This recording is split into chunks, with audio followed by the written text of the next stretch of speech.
പൊതുസമ്മേളന നഗരി വൃത്തിയാക്കി ഡിവൈഎഫ്ഐ പ്രവർത്തകർ മാതൃകയായി. ഡിവൈഎഫ്ഐ അഖിലേന്ത്യാ സമ്മേളനത്തിന്റെ ഭാഗമായി പൊതുസമ്മേളനം നടന്ന കൊച്ചി മറൈൻ ഡ്രൈവ് മൈതാനിയാണ് പ്രവർത്തകർ മാലിന്യം നീക്കി വൃത്തിയാക്കിയത്. സംഘാടക സമിതിക്ക് നേതൃത്വം കൊടുത്ത പി രാജീവ്, ഡിവൈഎഫ്ഐ അഖിലേന്ത്യാ നേതാക്കൾ എന്നിവരുടെ നേതൃത്വത്തിലായിരുന്നു ശുചീകരണം.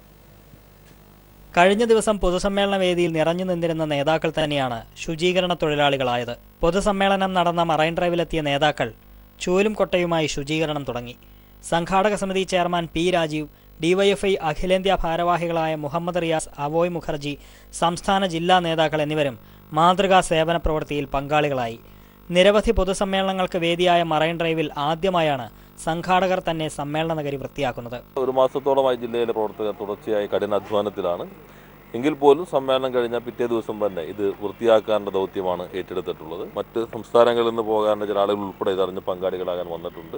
ഇതെല്ലാവരും മാതൃകയാക്കേണ്ട ഒരു പ്രവർത്തനമാണ്. തുടർച്ചയിലും ഇങ്ങനെ തന്നെ കൊണ്ടുപോകാനാണ് ഞങ്ങൾ ഉദ്ദേശിക്കുന്നത്. ഹരിത പ്രോട്ടോകോൾ പൂർണ്ണമായും പാലിച്ചായിരുന്നു കഴിഞ്ഞ 5 ദിവസങ്ങളിലായി കൊച്ചിയിൽ ഡിവൈഎഫ്ഐ അഖിലേന്ത്യാ സമ്മേളനം നടന്നത്. ഇതിന്റെ തുടർച്ചയെന്നോണം സംഘാടകർ തന്നെ സമ്മേളന നഗരി വൃത്തിയാക്കുമ്പോൾ വലിയൊരു സന്ദേശമാണ് ഡിവൈഎഫ്ഐ പൊതുസമൂഹത്തിന് കൈമാറുന്നത്. News bureau, Kochi.